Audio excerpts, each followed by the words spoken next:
অভিনন্দন জানিয়ে জননেতা নোমান মকবুলের নেতৃত্বে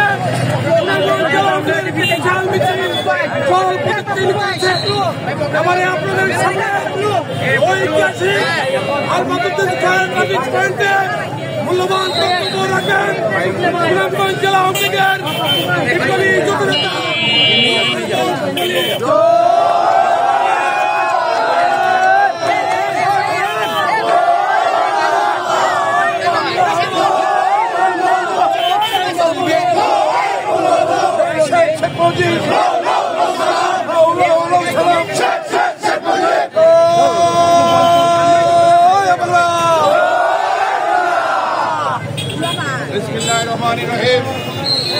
আজকে স্বল্প নোটিশে আজকে আমার বিভিন্ন ইউনিয়ন থেকে যে নেতৃবৃন্দ এসেছেন আওয়ামী লীগের, যুব লীগের, স্বেচ্ছাসেবক লীগের এবং ছাত্রলীগের বিভিন্ন ইউনিয়নের সভাপতি, সাধারণ সম্পাদক, ওয়ার্ড কমিটির সভাপতি, সাধারণ সম্পাদক যারা এখানে উপস্থিত হয়েছে তাদেরকে আমি কৃতজ্ঞতা জানাই।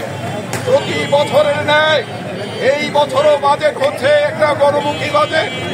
জননেত্রী শেখ হাসিনা এই বাজেট দিয়েছেন সাধারণ জনগণের কল্যাণের বাজেট, উন্নয়নের জন্য এই বাজেট।